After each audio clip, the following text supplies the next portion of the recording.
अद्य बुधवासरः अथवा सौम्यवासरः अधिक श्रावण कृष्ण प्रतिपदा दिनांक 2 ऑगस्ट 2023 पातंजल योग सूत्र। मूकं करोति वाचालं पंगुं लंघयते गिरिं यत्कृपातहं तमहं वन्दे परमानन्दमाधवम्। अपि स्वशक्त्या तपसि प्रवर्तसे शरीरमाद्यं खलु धर्मसाधनं। कनिष्ठिकाधिष्ठितकालिदासो यदुक्तवान् तद् अहमत्र वक्ष्ये।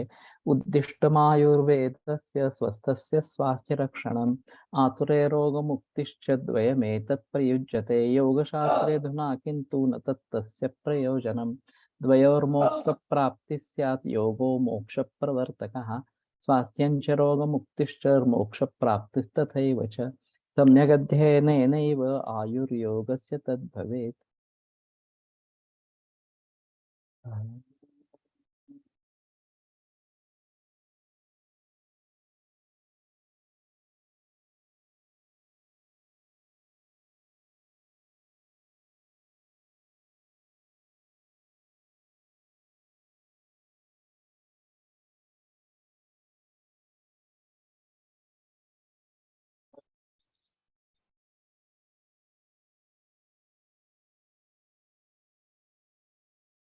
ओम शांति शांति शांति।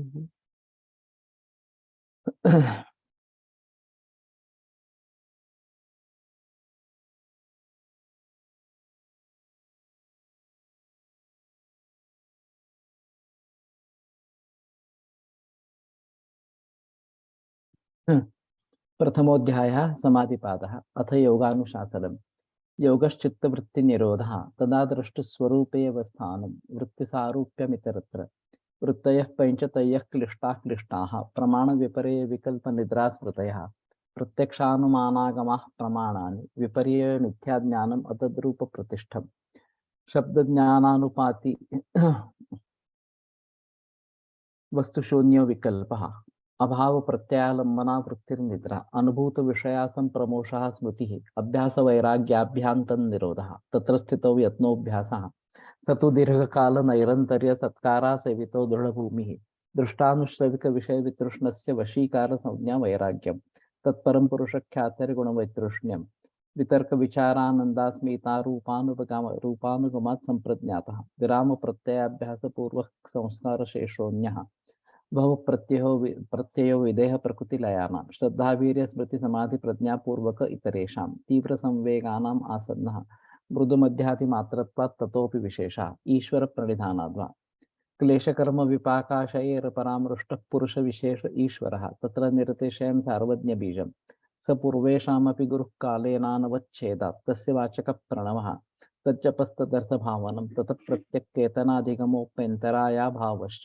व्याधिस्थानसंशयप्रमादालस्याविरतिभ्रान्तिदर्शनालब्धभूमिकत्वानुवस्थितत्वानि चित्तविक्षेपास्ते अन्तरायाः दुःखदौर्मनस्य अङ्गमेजयत्वश्वासप्रश्वासा विक्षेपसभूवः तत्प्रतिषेधार्थम् एकतत्वाभ्यासः मैत्री करुणा मुदितोपेक्षाणां सुखदुःखपुण्यापुण्यविषयाणां भावनातश्चित्तप्रसादनं प्रच्छर्दनविधारणाभ्यां वा प्राणस्य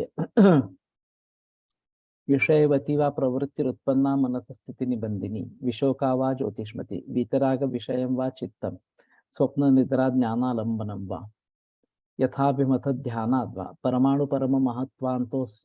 परममहत्वान्तोस्य वशीकारः क्षीणवृत्तिरभिजातस्यैव मणेर्ग्रहीतृग्रहणग्राह्येषु तत्सतदञ्जनता समापत्तिः तत्र शब्दार्थज्ञानविकल्पैः संकीर्णा सवितर्का समापत्तिः स्मृतिपरिशुद्धौ स्वरूपशून्यैवार्थमात्रनिर्भासा निर्वितर्का एतयैव सविचारा निर्विचारा च सूक्ष्मविषया व्याख्याता सूक्ष्मविषयत्वञ्चालिङ्गपर्यवसानं ता एव सबीजसमाधिः निर्विचारवैशारद्येऽध्यात्मप्रसादः ऋतंभरा तत्र प्रज्ञा श्रुतानुमानप्रज्ञाभ्याम् अन्यविषया विशेषार्थत्वात् तज्जसंस्कारोऽन्यसंस्कारप्रतिबन्धी तस्यापि निरोधे सर्वनिरोधात् निर्बीजसमाधि इति पतञ्जलिविरचिते योगसूत्रे प्रथमः समाधिपादः। द्वितीयोऽध्यायः साधनपादः तपस्वाध्यायेश्वरप्रणिधानानि क्रियायोगः समाधिभावनार्थः क्लेशतनुकरणार्थश्च अविद्यास्मितारागद्वेषाभिनिवेशाः क्लेशाः अविद्या क्षेत्रम उत्तरेषां प्रसुप्ततनु विच्छिन्नोदराणाम् अनित्याशु च दुःखानात्मसु नित्यशु सुखात्मक ख्यातिरविद्या दुर्दर्शन शक्तियोर एकात्मतेवा स्मिता सुखानुशयी रागः दुःखानुशयी द्वेषः स्वरसवाहि विदुषोऽपि तथा रूढोऽपि निवेशः ते प्रतिप्रसव हेयाः सूक्ष्माः ध्यान हेयास्तद्वृत्तयः क्लेशमूलः कर्माशय दृष्टादृष्टजन्म वेदनीयः सतिमूले तद्विपाको जात्यायुर्भोगाः तेह्लाद परिताप फलाः पुण्या हेतुत्वात् परिणामताप संस्कार दुःखैर्गुणवृत्ति विरोधाच्च दुःखमेव सर्वं विवेकिनः हेयं दुःखम् अनागतं द्रष्टुदृश्य संयोगो हे हेतुः प्रकाश क्रिया स्थितिशीलं भूतेन्द्रियात्मकं भोगापवर्गार्थं दृश्यम् विशेषा विशेष लिंग मात्रा लिंगानि गुणपर्वाणि द्रष्टा दृश्यमात्र शुद्धोपि प्रत्ययानुपश्यः तदर्थ एव दृश्यस्य आत्मा कृतार्थं प्रति नष्टमप्यनष्टं तदन्य साधारणत्वात् स्वस्वामी शक्त्योः स्वरूपोपलब्धि हेतुः संयोगः तस्य हेतुरविद्या तदभावात् संयोगाभावो हानं तदृशेः कैवल्यम् विवेकख्यातिर्विप्लवा हानोपायः तस्य सप्तधा प्रान्तभूमि प्रज्ञा योगांगानुष्ठानाद् अशुद्धिक्षय ज्ञानदीप्तिरा विवेकख्यातेः यम नियम आसन प्राणायाम प्रत्याहार धारणा ध्यान समाधयो अष्टावंगानि अहिंसा सत्यास्तेय ब्रह्मचर्या परिग्रहा यमाः जाति देश काल समयानवच्छिन्ना सर्वभौमा महाव्रतम् शौच संतोष तपस्वाध्यायेश्वर प्रणिधानानि नियमाः वितर्क बाधने प्रतिपक्ष बाधनम प्रतिपक्ष भावनम वितर्का हिंसादयः कृतकारितानुमोदिता लोभ क्रोध मोह पूर्वक मृद मध्याति मात्रा दुःखाज्ञानानंत फला इति प्रतिपक्ष भावनम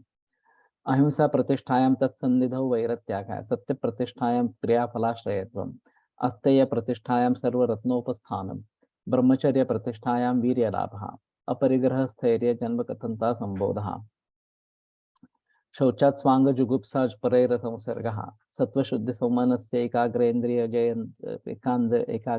जयात्मदर्शन योग्यत्वानि च संतोषात् अनुत्तम सुखलाभः कायेन्द्रिय सिद्धिरशुद्धि क्षयात् तपसः स्वाध्याय इष्टदेवता संप्रयोगः समाधि सिद्धि ईश्वर प्रणिधानात् स्थिर सुखमासनम् प्रयत्न शैथिल्यानंत समापत्तिभ्यां ततो द्वन्द्वानभिघाता तस्मिन् सति श्वास प्रश्वासयोर्गतिविच्छेद प्राणायामः बाह्याभ्यंतर स्तंभ वृत्तिर्देशकाल संख्याभिः परिदृष्टो दीर्घ सूक्ष्मः बाह्याभ्यंतर विषयाक्षेपी चतुर्था ततः क्षीयते प्रकाशावरणं धारणासु च योग्यता मनसः स्वविषया संप्रयोगे चित्तस्वरूपानुकार इवेन्द्रियाणां प्रत्याहारः ततः परमावश्यतेन्द्रियाणाम् इति पतंजलि विरचिते योगसूत्रे द्वितीय समाधिपादः।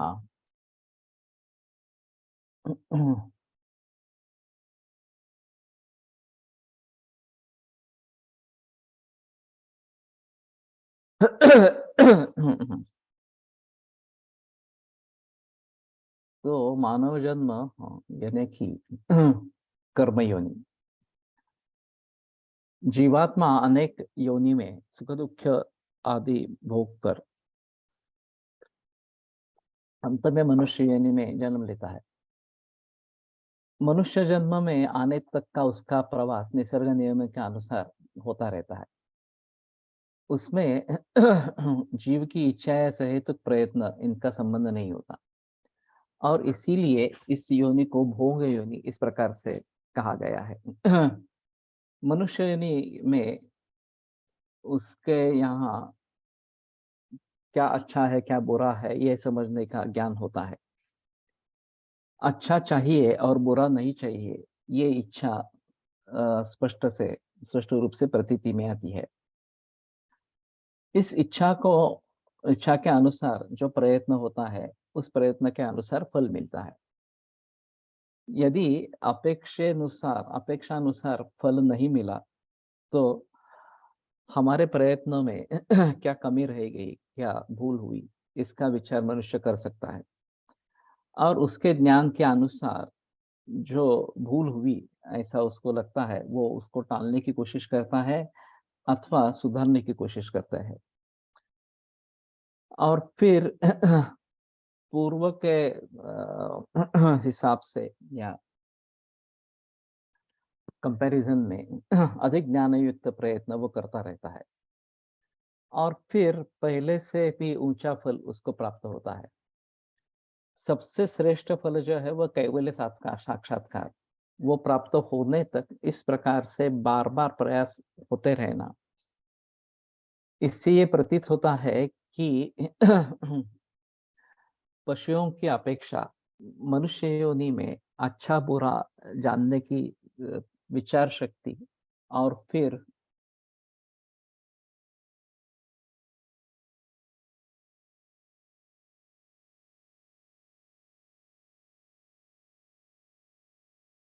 कार्यकारण भाव का ज्ञान, ये दोनों बातें मनुष्य योनि में ज़्यादा है और उसकी सहायता से अपने उद्दिष्ट को प्राप्त करने के जो साधन हैं, वो समझ में लेता है और इन साधनों के आधार से इष्ट प्रयत्न करके अपना साध्य जो है, उद्दिष्ट है, वो साध्य कर लेता है।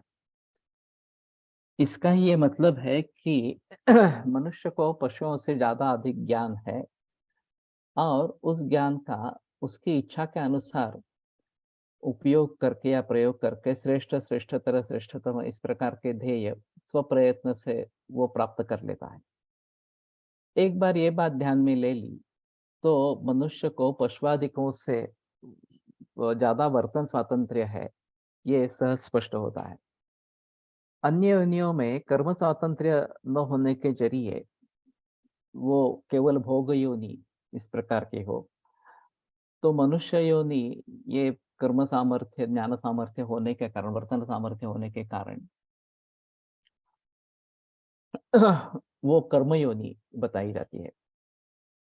तो मनुष्य में पशुओं की अपेक्षा विचार शक्ति और कर्म स्वातंत्र्य ये दोनों ज़्यादा है, ये बात ध्यान में रखते हुए अब हम मनुष्य के यहाँ विषय संबंधी जो आकांक्षा इस प्रकार की रहती है, वो पक्षवादिकों से अधिक किन कारणों में उत्पन्न होती है, इसका विचार करेंगे।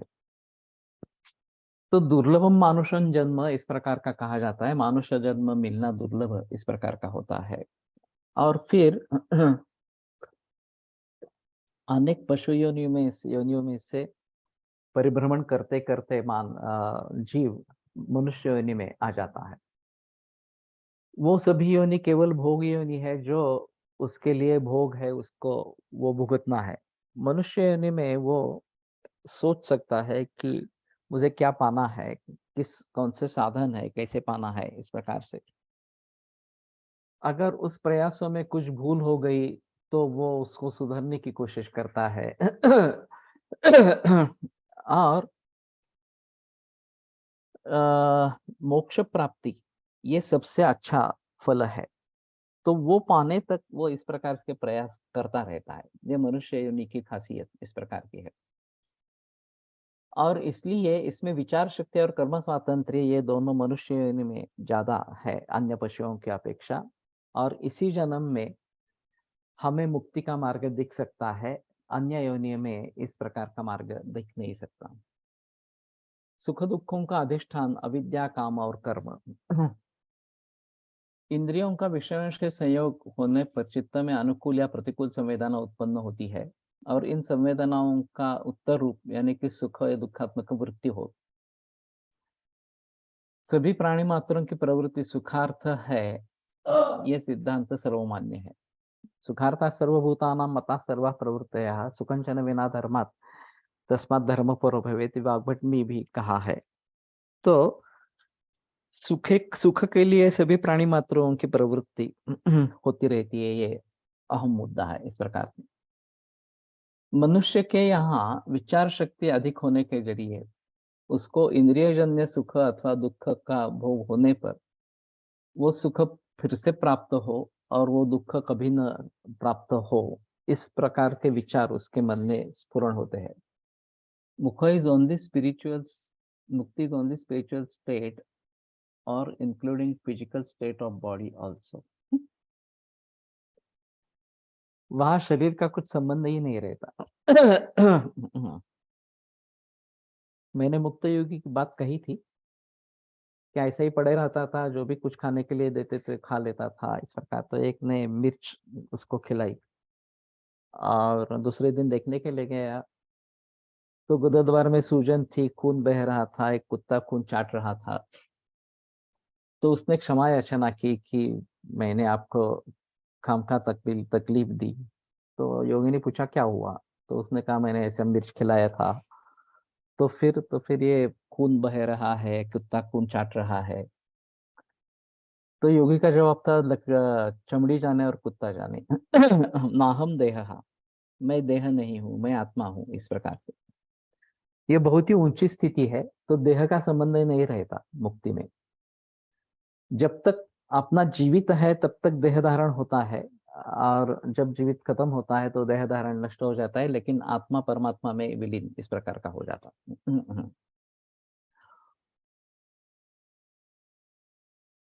तो सुख और सुख के साधन, इसके ऊपर उसका प्रेम हो जाता है, और वो साधन तज्जन सुख उसको चाहिए ऐसा लगता है। तर इसी में राग, इसी को योग शास्त्र में राग कहा है। पुनः पुनः प्रवर्तन इच्छा, ये राग इस प्रकार का कहा जाता है। यहाँ पर उसी प्रकार से दुःख और दुःख के कारण उसके प्रति अप्रीति निर्माण होती है, वो फिर से कभी उसे न मिले ऐसा उसको लगता है। ये द्वेष रूपी क्लेश है। चित्त में इस प्रकार के राग और द्वेष, ये द्वंद्व यद्यपि प्रतीत हुए तो भी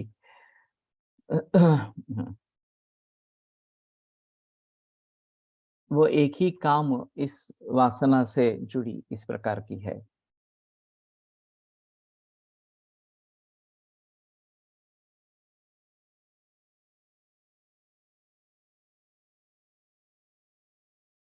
काम ये शब्द का विशिष्ट रूढ़ अर्थ न लेते हुए इदम में स्यात्, हे मला असावे, ये मुझे होना चाहिए, इस प्रकार की जो सर्वसामान्य वासना वो यहाँ पे लेनी है। नहीं तो काम का दूसरा अर्थ होता है कि शारीरिक आकर्षण, इस प्रकार का रति सुख की अपेक्षा वगैरह वगैरह।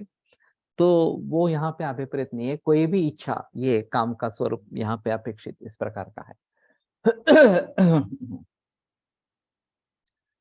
इस व्यापक अर्थ से काम अविद्या मूलक होता है, और वो मनुष्य भाव की मात्र की प्रवृत्ति कर्म के तरफ करता रहता है। तो मुझे ये चाहिए इसलिए मैं करता हूँ, मुझे ये नहीं चाहिए इसलिए मैं करता हूँ, इस प्रकार से राग और द्वेष मूलक कर्म की प्रवृत्ति इस प्रकार की होती रहती है।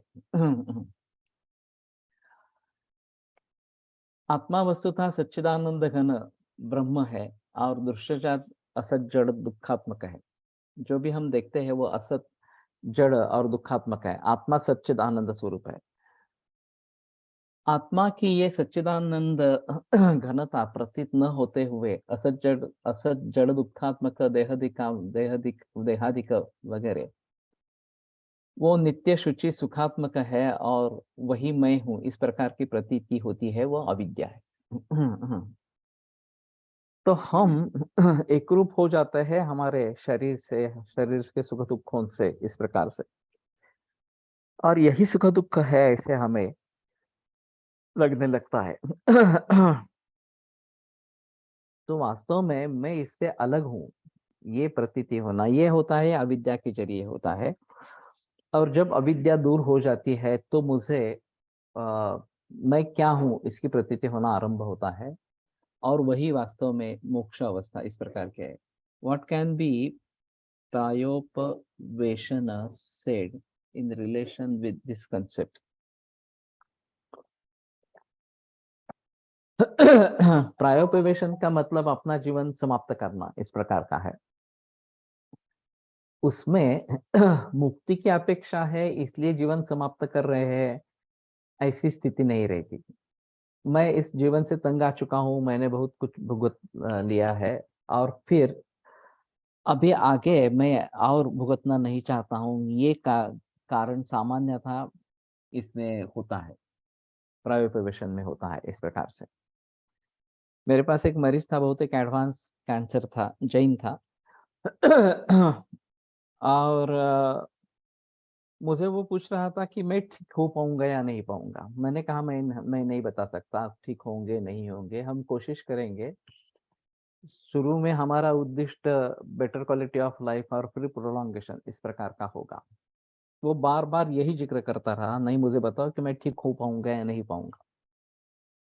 तो मैंने कहा काफ़ी एडवांस स्टेज है, मैं नहीं बता सकता कि आप ठीक हो पाओगे इस प्रकार से। लेकिन बेटर क्वालिटी ऑफ लाइफ मिलके आप जी सकते हैं, ज़्यादा जी सकते हैं इस प्रकार से। तो उसने कहा ठीक है, मुझे यही चाहिए था, तो मैं संथाला व्रत ले लेता हूँ और फिर जीवन को त्याग देता हूँ। और उसने सचमुच ही इस प्रकार से किया। तो ये बात हो सकती है कि अब मैं इस जन्म से तंग आ चुका हूँ, पीड़ाओं से तंग आ चुका हूँ, इसलिए मैं संथारा व्रत ले रहा हूँ या प्रायोपवेशन कर रहा हूँ, इस प्रकार की बात हो सकती है। उसमें मुक्ति की अपेक्षा है, इसलिए ये करना है, ऐसा नहीं है। मुक्ति की अपेक्षा है तो जीते जी भी मुक्ति होती है। इनको मुक्त योगी कहा जाता है, जो पहले वाला मैंने उदाहरण दिया। तो उनके लिए जीना मरना यह एक अलग बात है। वो अपने पूर्व कर्मों से अनुसार जब मृत्यु आने वाली है तो आएगी, लेकिन मृत्यु के बाद मुक्ति होनी चाहिए, ये अहम इस प्रकार का मुद्दा है।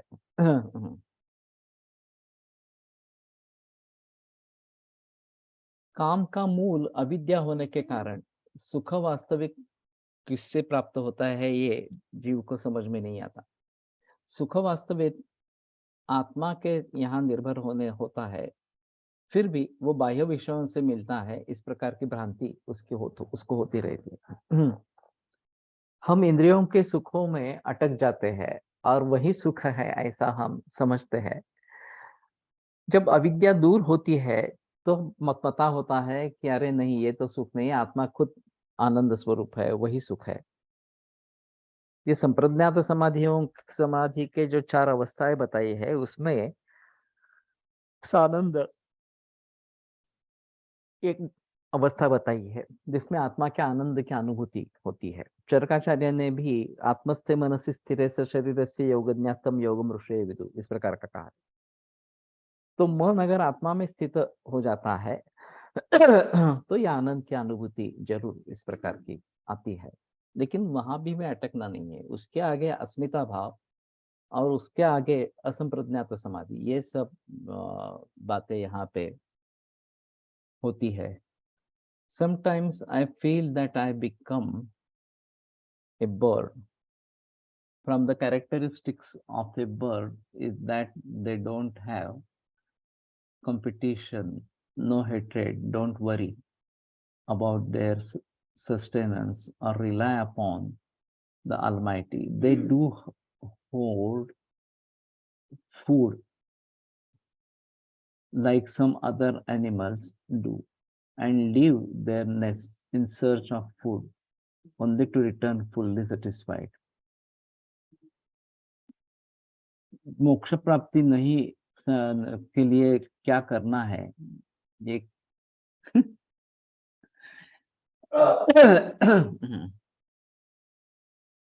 तो पूरा योग शास्त्र उसी के लिए लिखा है, मोक्ष प्राप्ति के लिए ही लिखा गया है। तदा दृष्टि स्वरूप अवस्थानम, ये जो योग की अवस्था बताई गई है,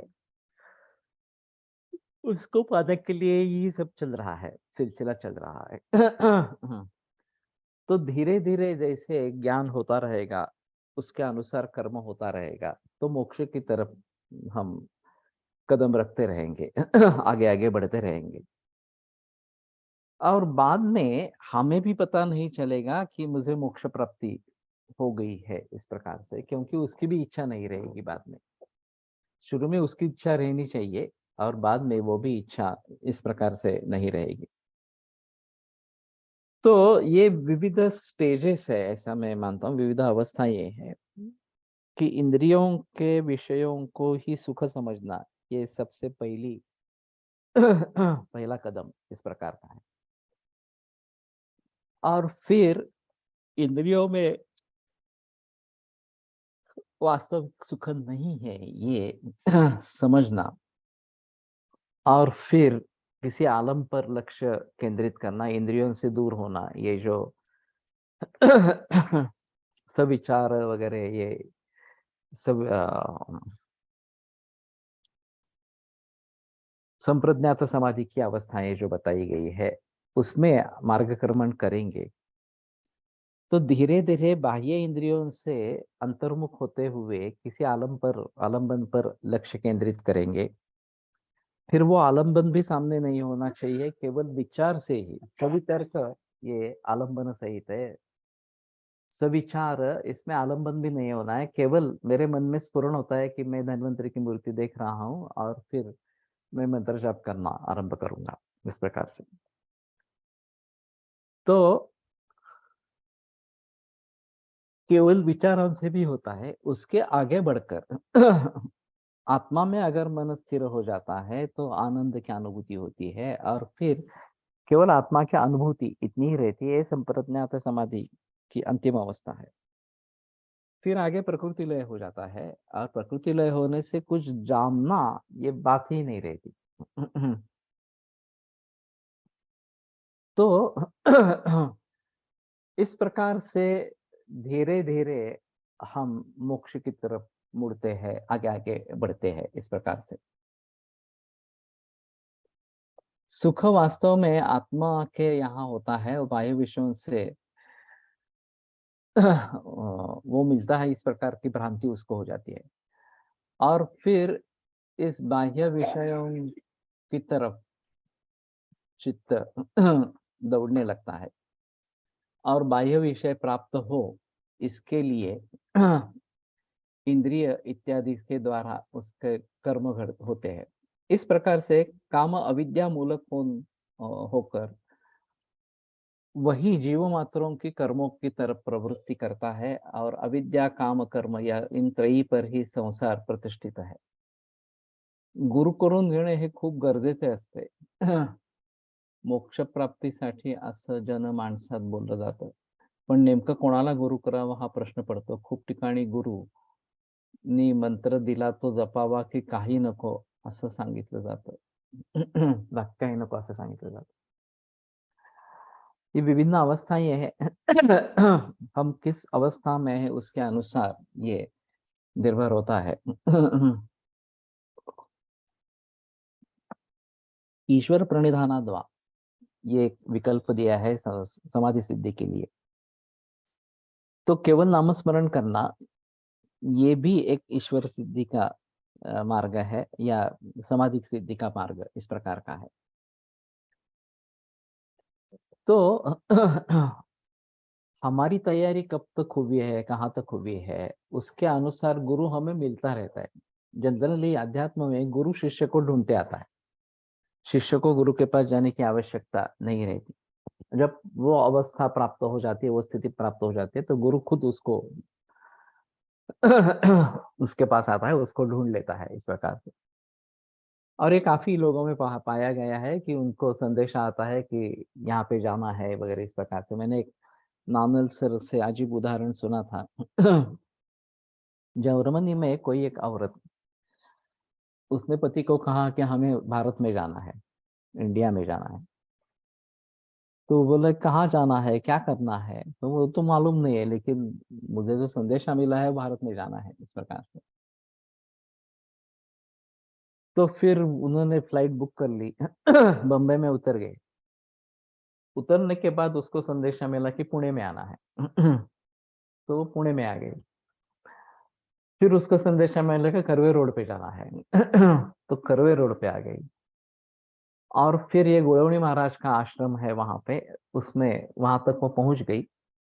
और जैसे उसने गोड़वनी महाराज की मूर्ति देखी या तस्वीर देखी, तो उसने पति को कहा कि हाँ, मुझे इस आदमी ने बुलाया यहाँ पे। तो ये कहाँ जर्मनी, कहाँ भारत, अरे मुंबई, पुणे वगैरह वगैरह इस प्रकार से। लेकिन इस प्रकार से बुलावा आता है और फिर वो आपके लिए एक टर्निंग पॉइंट इस प्रकार का हो जाता है। तो कहने का तात्पर्य अर्थ ये है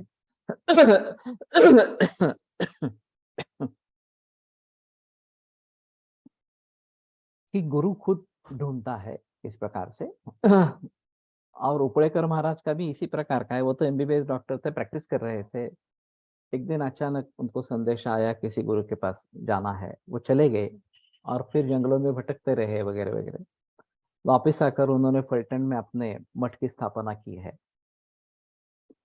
तो कहने का तात्पर्य अर्थ ये है कि ये अध्यात्म में इस प्रकार की बातें होती रहती है और जब हम उस अवस्था तक पहुँचते हैं, तो अपने आप आगे वाला सामना रास्ता जो है दिख देता है इस प्रकार से।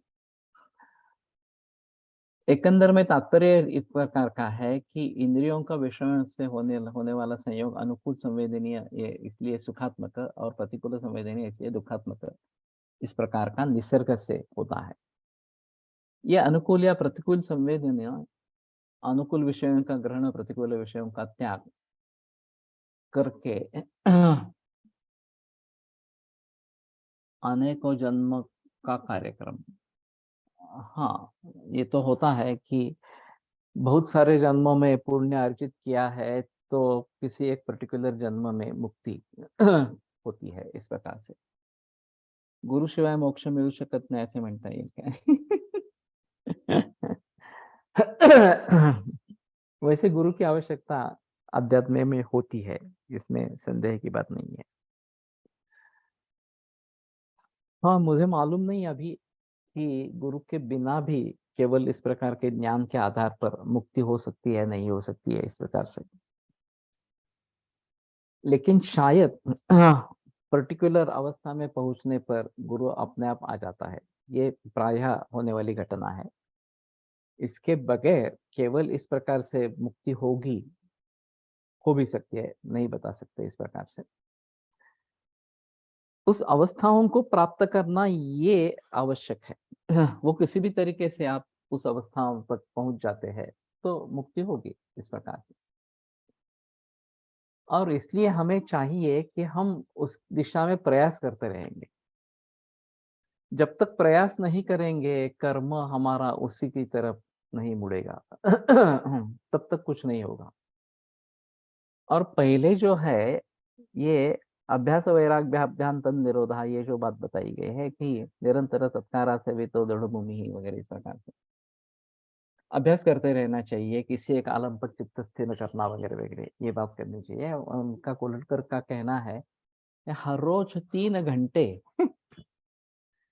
किसी आलम बनकर चित्त स्थिर करना, ये पहली जो सवितर्क इस प्रकार की संप्रज्ञात समाधि है, उसके लिए आवश्यक होता है। और ये 2-3 बरस ऐसा करने से प्रायः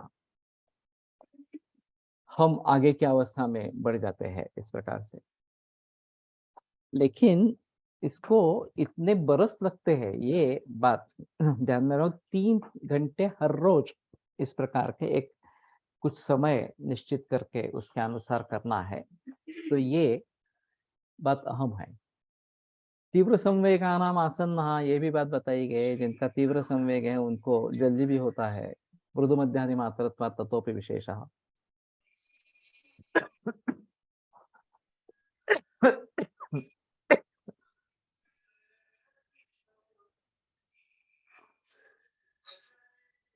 तो मृदू मध्य आता अतिमात्र वाट सोपी करण्याचे काम गुरु करतात, जसे सर आपल्याला मार्गदर्शन करतात। इसमें ये है, मेरा बड़ा सौभाग्य है कि मुझे बहुत अच्छे गुरु मिले और उन्हीं के जरिए मैं यहाँ तक आया हूँ। चाहे फणसळकर हो, चाहे मराठी गुरुजी हो। तो ये अध्यात्म में उच्च कोटि के इस प्रकार के आदमी थे। दिखने में बहुत सामान्य थे और उन्होंने चमत्कार वगैरह ऐसे कुछ भी नहीं दिखाए। लोग बहकावे में आते हैं चमत्कारों के और फंस जाते हैं।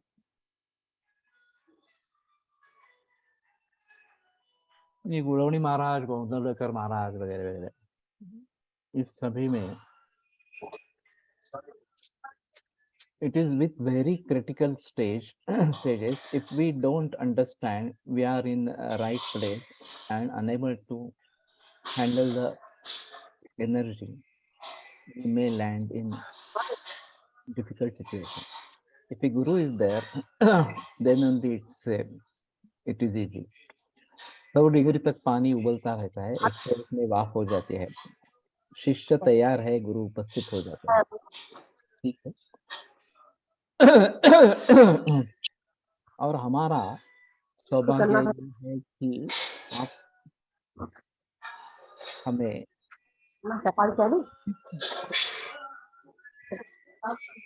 तो एक अच्छे गुरु के लिए भी अच्छे शिष्यों का होना आवश्यक है। एक कहानी बताई जाती है, 6 बरस का लड़का अध्ययन करने के लिए निकलता है घर से। एक देहात में पहुंचता है और वहां कुछ बच्चे खेलते रहते हैं। तो उनसे वो पूछता है कि मुझे अच्छी शिक्षा पानी है, तो किसके पास जाऊं?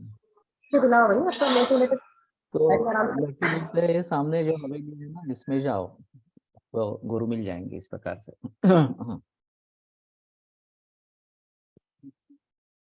तो जाता है वहां पे। और फिर दरवाजा खटखटाने पर एक वृद्ध व्यक्ति द्वार खोलती है और पूछती है क्या है, किसके लिए आए हो? तो वो बता देता है कि मुझे ज्ञान चाहिए, मैं सीखने के लिए आया हूँ। तो वो बताते हैं ठीक है, मैं पढ़ाऊंगा, लेकिन एक शर्त होगी। कैसी शर्त? 12 बरस तक तुम घर से बाहर नहीं निकल पाओगे। जब शिक्षा पूरी होगी तभी तुम घर से बाहर पांव रखोगे, तब तक यहीं पे मेरे साथ रहना है। तो हाँ कह देता है। 12 बरस अच्छे तरीके से अध्ययन होता है और फिर विदाई का समय आ जाता है। तो दोनों खाना खाने के लिए बैठते हैं। और गुरु के ध्यान में आता है कि घी लिया नहीं गया। सामने रखना चाहिए था। तो वो उसको बोलता है अरे घी नहीं लिया गया। तो बोलता है ठीक है, मैं लेके आता हूँ। तो गुरु बोलते कोई जरूरत नहीं है। वो अपना हाथ लंबा करके घी लेके आते हैं। तो शिष्य देखता रहता है कि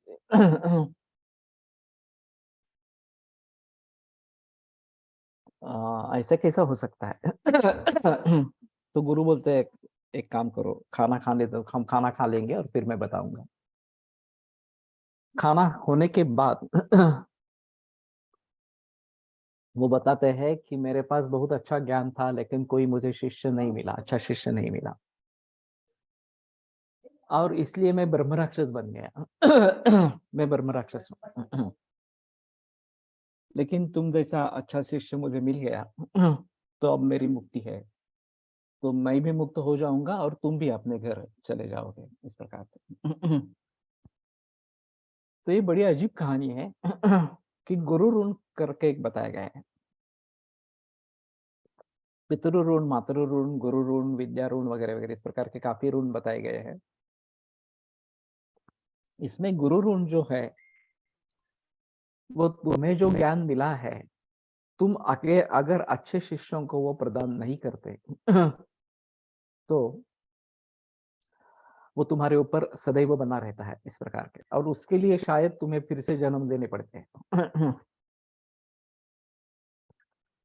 तो इस ऋण से मुक्ति पाने के लिए तुम्हारे पास जो ज्ञान है उसका बंटवारा होना चाहिए।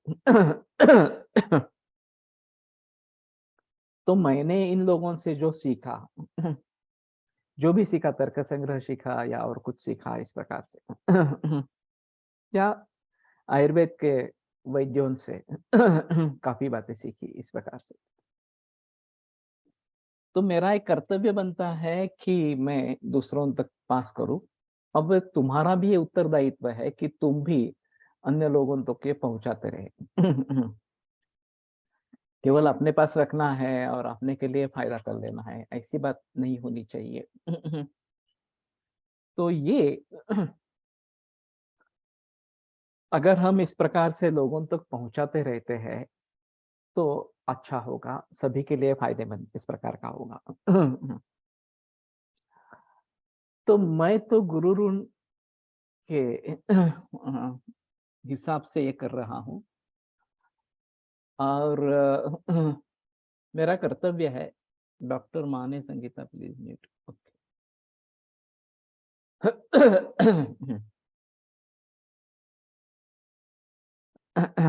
ज्ञान की प्रक्रिया वैसे समाधि सिद्धि के लिए या मुक्ति के लिए काफ़ी प्रक्रिया है। एक हम जो अभी कर रहे हैं वो ज्ञान की प्रक्रिया है। भक्ति मार्ग है। वो भी एक अलग प्रक्रिया है और उस भक्ति मार्ग पर जाकर भी मुक्ति हो सकती है। तो हमें किस मार्ग से जाना है, ये हमें डिसाइड करना चाहिए। लेकिन वो भक्ति भी उतनी उत्कट होनी चाहिए, तभी उससे मुक्ति मिलेगी।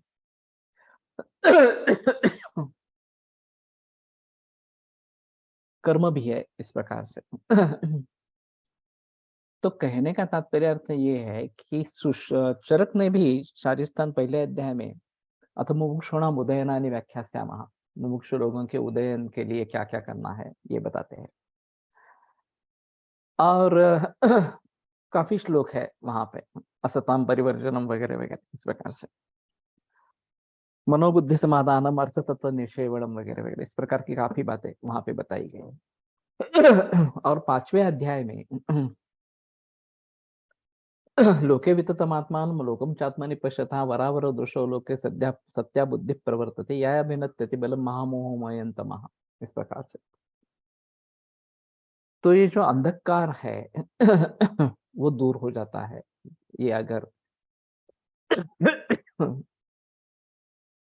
मैं ही सब विश्व हूँ और सभी विश्व मुझ में समा गया है, ये हम समझ सकते हैं, अनुभूति कर सकते हैं उसकी। तो ये अंधकार, महामोह इस प्रकार का जो है दूर हो जाता है, ऐसा वहाँ पे बताया गया है। तो कहने का तात्पर्य अर्थ ये है कि हमें इस दृष्टि से प्रयास करते रहना चाहिए। और खास करके आयुर्वेद की ये खासियत है कि केवल वैद्यक शास्त्र नहीं है। लोग इसको वैद्यक शास्त्र भी नहीं मानते, ये तो बड़ी बहुत बड़ी भूल है। लेकिन ये केवल ये नहीं है, वैद्यक शास्त्र नहीं है, नहीं तो नष्टि किंतु विनोपधाम इस प्रकार की बात ही नहीं आती। नैष्टिक चिकित्सा के बारे में बताते हैं, उपधाय परो हेतु दुःख दुःखाश्रय प्रदा त्याग सर्वोपधानांच सर्व दुःख व्यपोह का वगैरह वगैरह इस प्रकार की बातें बताते हैं। तो ये मुक्ति का तत्व ज्ञान है, केवल वैद्यक का इस प्रकार का तत्व ज्ञान नहीं है। तो हम बड़े खुशकिस्मत है कि हमें इस शास्त्र को पढ़ने का मौका मिला, आयुर्वेद जैसे महान शास्त्र को पढ़ने का मौका मिला। वैसा ही योग शास्त्र है कि हम खुशनसीब है कि हम योग भी पढ़ रहे हैं इस प्रकार से। तो इसके ज़रिए सभी प्रकार से दुखों से मुक्त हो सकते हैं और परम सुख जो मुक्ति है, उसको भी पा सकते हैं। केवल आरोग्य रूपी सुख प्राप्त करना ये हमारा मकसद इस प्रकार का नहीं रहेगा। तो ठीक है, इसके आधार पर आगे बढ़ते रहेंगे और जितना हमें हो सकता है उतना हम कोशिश करते रहेंगे। अगर हम उस अवस्था को पहुँचते हैं, तो हमें मुक्ति भी मिल जाएगी। ऐसी आपत्ति नहीं है कि मुक्ति मिलना असंभव है, इस प्रकार की तो बात नहीं है। ये जो नाड़ी पट्टी कहा जाता है तमिल लोगों का मैन्युस्क्रिप्ट्स के आधार पर भविष्य कथन इस प्रकार से। इसमें पहला ही वाक्य ये तुम्हारा मोक्ष जन्म है, इस प्रकार का था, जब मैंने नाड़ी पट्टी देखी उस प्रकार से। तो मुझे बड़ा आश्चर्य लगा। मैं मोक्ष की कामना करता हूँ, उस समय भी करता था। तो ये अचानक नाड़ी पट्टी में कैसे आया कि ये मोक्ष जन्म है इस प्रकार से। तो कहने का तात्पर्य अर्थ ये है, ये जन्म जन्म का रिश्ता इस प्रकार का होता है अनेक जन्मार्जित इस प्रकार से जो भी पुण्य हो उसके आधार पर आगे क्या करना है ये बात होती रहती है। तो अगस्ती नाड़ी या ये बहुत प्रकार के हैं। नाड़ी इस प्रकार के आत्रेय नाड़ी भी है, बोहर नाड़ी भी है, अगस्ती बोहर दोनों के एक साथ में भी है। मैंने वो देखी थी अगस्ती बोहर इस प्रकार की देखी थी। और उसमें काफी दिलचस्प बातें सामने आती है, ये भी देखा है इस प्रकार से। तो अनुकूल विषयों का ग्रहण और प्रतिकूल विषयों का त्याग, इस प्रकार से वो व्यक्तियों का रक्षण करता रहता है और प्रजनन कार्य से जाति का रक्षण करता रहता है। मनुष्य के यहाँ विचार शक्ति और आचार स्वातंत्र्य अधिक होने के जरिए व्यक्ति और जाति इन दोनों को लक्षणों पर न रुकते हुए अनुकूल वेदनीय सुख ज्यादा से ज्यादा प्राप्त हो और प्रतिकूल वेदनीय दुख टल जाए, इस प्रकार की वो इच्छा करता है। और इसी इच्छा का परिणाम वो चित्त में सुख और समाधान, इसके विषय में राग और दुख साधन, उसके बारे में द्वेष, ये भावनाएं उसके मन में आती रहती है।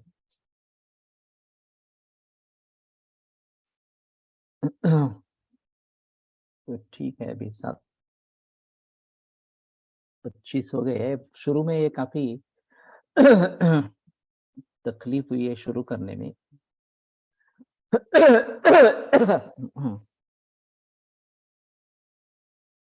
वैसे हमने तो रजिस्ट्रेशन बंद बंद कर दिया था आयुर् योग का, लेकिन फिर भी बहुत सारे लोग इच्छुक है इस प्रकार से। तो हम बड़ी जगह के बारे में सोच रहे हैं। उसी होटल में अनेक हॉल्स है, तो उसमें हम बोहर बोहर नाड़ी करके है और भी है। तो शायद आज उसका निवेदन आ जाएगा और कल तक रखेंगे, कल समाप्त कर देंगे और फिर जितने लोग हैं उनको लेकर आगे बढ़ेंगे इस प्रकार से।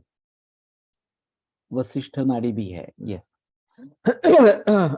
ये सब तमिलनाडु में इस प्रकार के है और ये अलग इस प्रकार का तरीका है ज्योतिष के लिए। तो ये जरूर इसके ध्यान में रखें।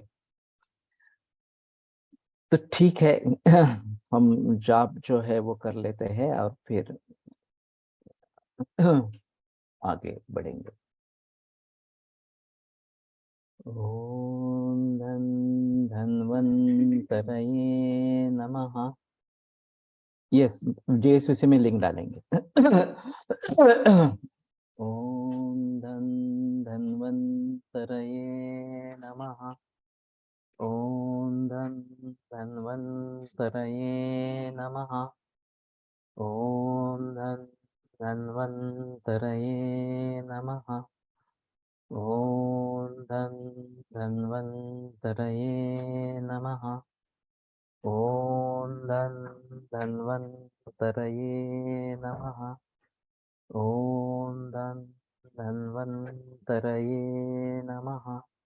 ओम धन धन्वंतरये नमः। ओम धन धन्वंतरये नमः। ओम धन धन्वंतरये नमः। 20 अगस्त का जो है प्रोफेशनल्स एंड इन्वेस्टमेंट, वो भी 1-2 दिन में खुल जाएगा। तो उसकी भी लिंक सभी जगह भेजी जाएगी, तो उसमें भी शामिल हो जाए। खास करके जिनकी खेती है वो जरूर उसमें शामिल हो जाए।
ओम शांति शांति शांति।